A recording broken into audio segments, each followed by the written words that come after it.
So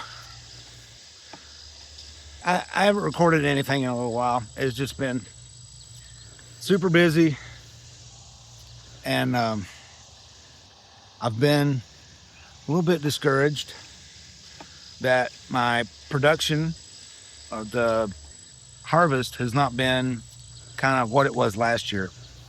Been trying to apply things I've learned last year and new theories from this year, and it's gotten a little askew, but I'm here. I'm cleaning up some beds that were quite productive, and getting ready to flip them to new beds, and going to employ a new technique to help with weeds, because weeds has been my total downfall this year. So I thought I would go through and just give you a quick walkabout and just, kind of show you what's working, what's not working, and kind of what my plans are for the future.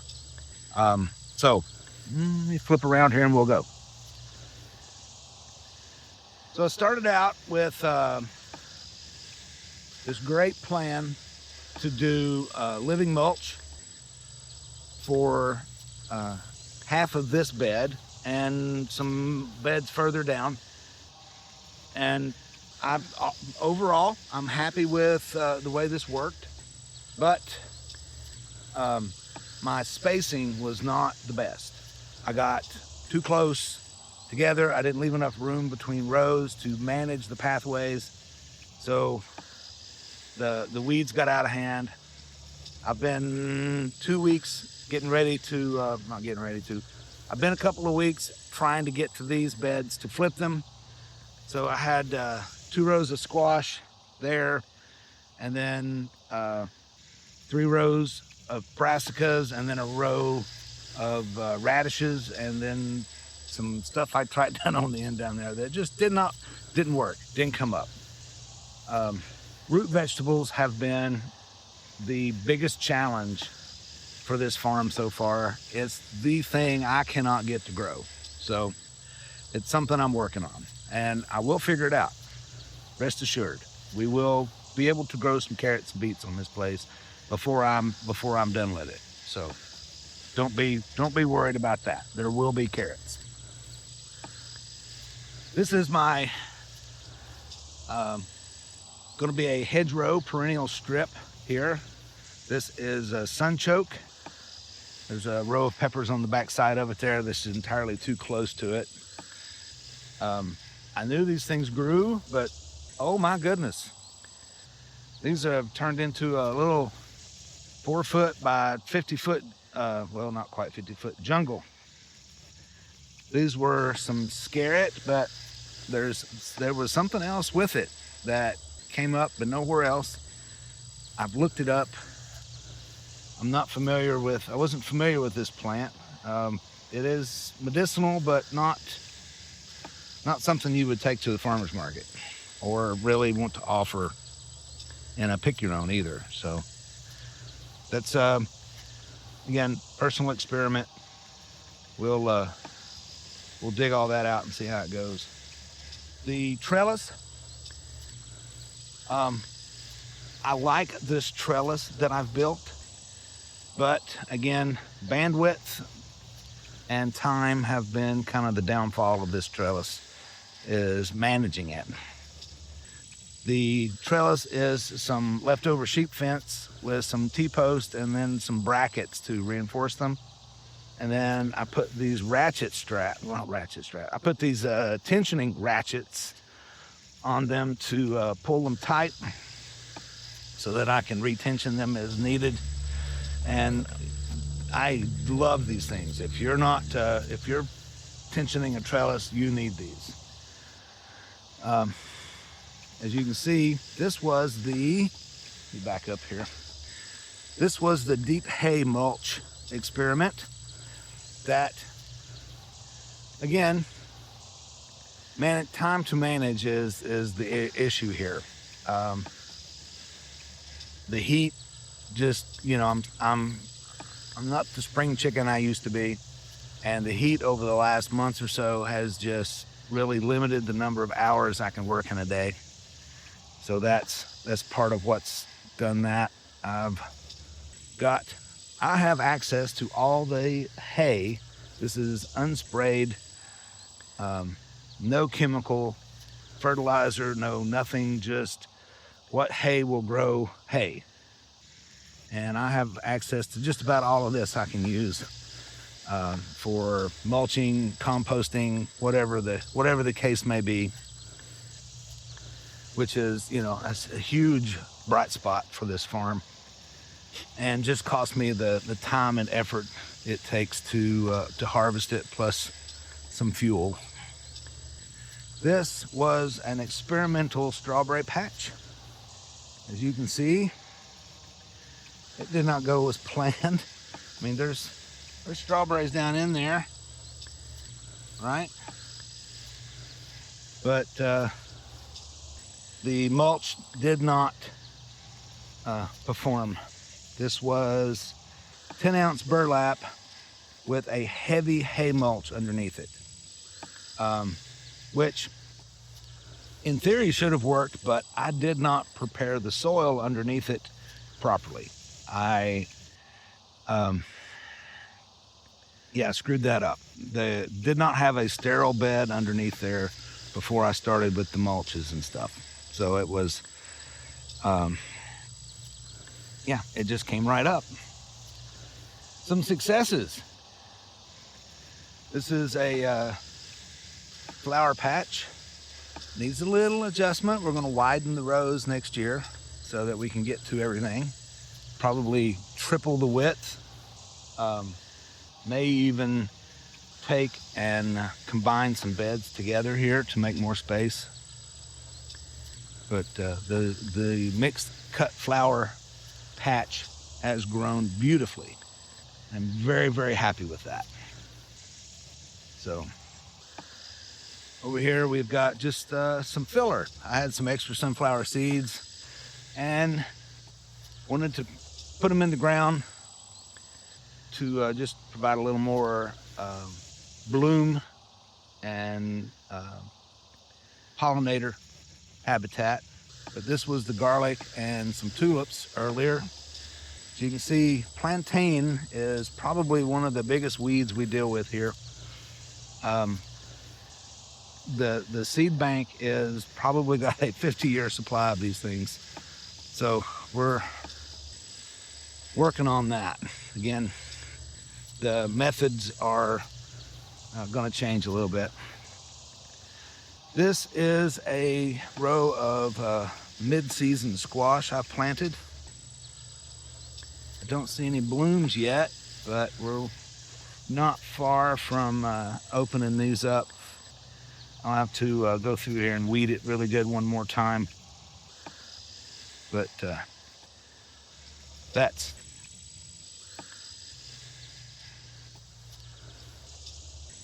as well as trying to get a few more squash for harvest.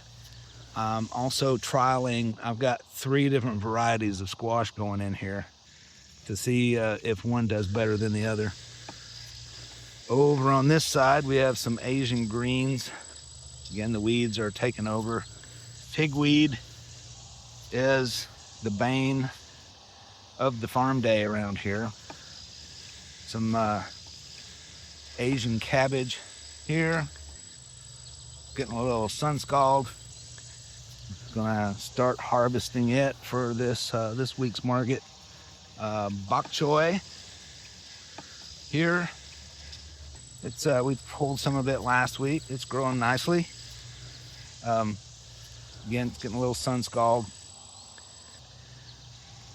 but it's doing fine. Some more Asian greens down this way. Another experimental row here. This is was some pea seeds I had, along with Malabar spinach that I'm trialing just to see how it does grow here and what culinary uses you can get out of it. And I'm putting it on the Florida weave system here, which is working quite well, actually. Once I get it up, the peas are also standing up a little better. This is a mixed row of tomatoes, okra, and I've got some tomatillos down there and some ground cherries. Also on Florida weave, which is about due for another string. Had a row of bush beans here. For my market purposes, the bush beans have not worked out. The U-pick, these things are going to be a beautiful U-pick item, but currently for a farmer's market, the work is just too intense. Don't have time for, two people to do all this. So down on here, this was an experiment for a on-farm experience, seeing how densely I can grow sunflowers, and then I'm going to carve a path through them. When we do the actual thing, we'll probably just leave the path unseeded instead of cutting through it. But I'm going to see what it looks like to cut a path through here and see how that works out growing wise. Just some for the farm, for farm use. This is just some sweet corn, no special variety. It did have this one weird seed in it that has really come out more than anything else growing here. It's got a cob on it. We'll let that grow around and see how it does. We'll walk around here. Corn is sizing up okay.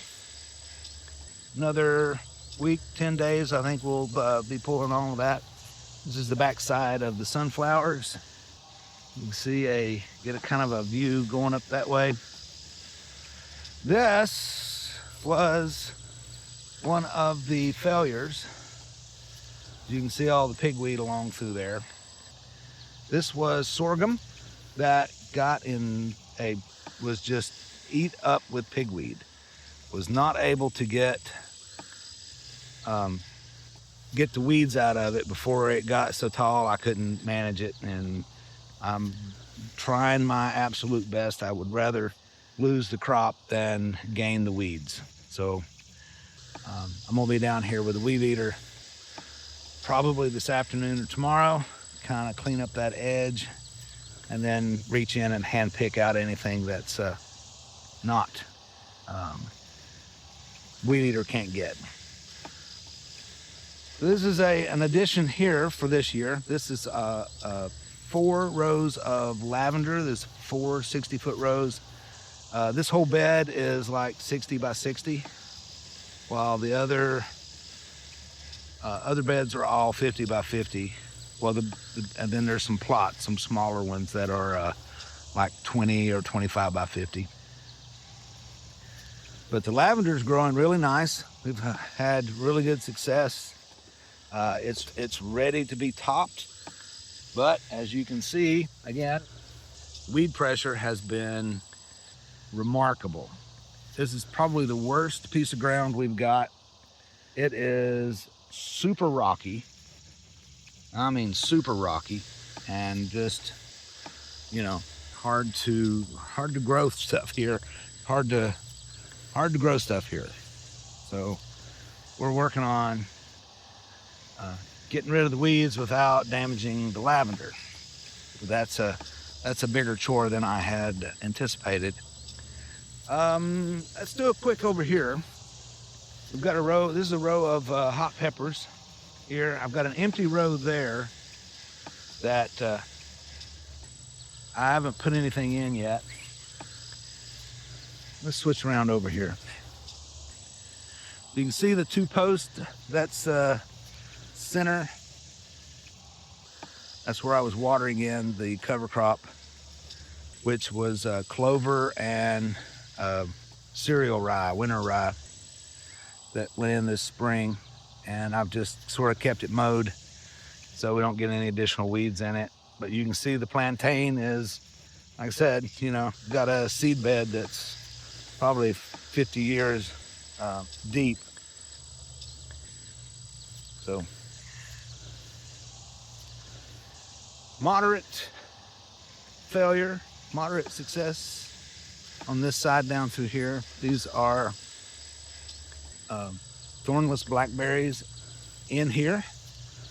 I've intentionally kind of let the weeds grow around them in hopes that the deer will not be able to find them, but as you can see, yep, they're finding them. So that's I like this area. Matter of fact, you can see the deer. There's the deer. Deer doo-doo. So they've been here.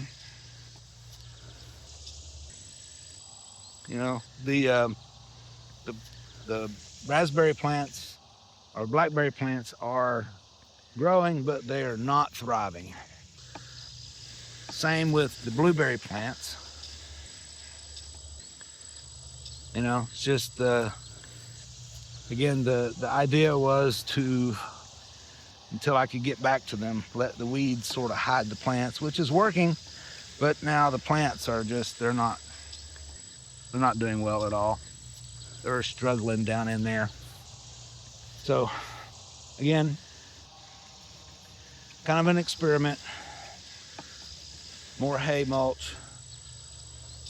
I'm considering actually digging all these out and redoing it. If I do, that'll be this winter after the weeds are dead. Order more plants. I've been weeding here, so I've cleaned up. Here, this is all done by hand. So there's 20, 30 feet of bed here that took me about an hour to weed, maybe more. And got all that down to there and a lot more than that. So, I mean, it's beautiful. Even this is probably one of the most beautiful places I've ever had the privilege to spend time. But, and as pretty as it looks, production has not been top marks this year. But I've learned a lot. I've got more knowledge in my belt now, and we're gonna back up, fix what's broken, and keep going. Yeah. Hope you enjoyed that little walkabout. Oh, one more place here. So this is the nursery beds. In here we've got, there's a rhubarb, there's there, we've got elderberries there. This whole thicket here is thornless blackberries in amongst the weeds. These were planted in here a year and a half ago and just let grow. And when everything's dormant this fall, all these raspberry plants will be dug up, divided, and replanted in the U-pick area down there for the blackberry beds. Same with the elderberries. They're going to go into a much larger area. I've got like a 7/10 of an acre that we're going to put all the elderberries into, and blackberries are going to be it's going to be 100 by 50 foot bed of blackberries. It's going to be 250 foot by 50 foot beds, and then we're going to put them along the edge of everything. So we'll have more blackberries next year. This is chestnut trees from the year before. These were from planted not this spring, but spring before last. These are being raised in the stun method, sudden, total, utter neglect. So this fall, the ones that survive, we're going to dig those up and offer them for sale as bare root plants. Yeah. Also, we're going to be doing elderberry cuttings for sale. We've got some really productive plants here. We've got some that's ripe. These are very ripe. Here, the others are coming along. Willows. This is a weeping willow that we're going to propagate. And there's a rabbit's foot willow in here and a couple others that we're going to be propagating out. We're also going to have black currant. We've got all the plants that we sell as well.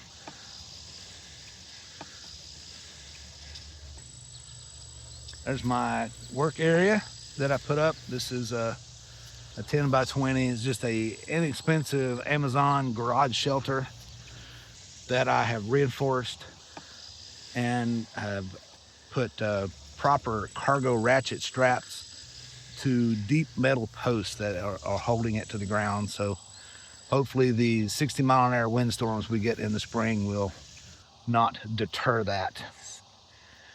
And then we have our plants here. There's some berries, figs, pear trees, peach trees, more chestnuts, more figs, strawberries, blackberries, raspberries that we take to market. Some lavender up there. But yeah. So that's us. That's what we're doing. I think, like I said, we've got a lot done this year. We've got a lot more to go. I'll do another video with the changes that we make as we make them. So there's all the success and failure, and then I'll do another video with the what we do with the failures. Not really calling them failure. I'm calling them successful failures. It's sort of, I don't know. That sounds oxymoronic, but yeah. Everything we learn, we're taking that and reapplying it to, we're reapplying everything we learn to make everything better. And, you know, we're in the middle of year 2 here, and I think we've done very well to be 2 years into this. So, you know, hang out, stick with us. We'll keep you more updated as we go. And, you know, hey, go grow something.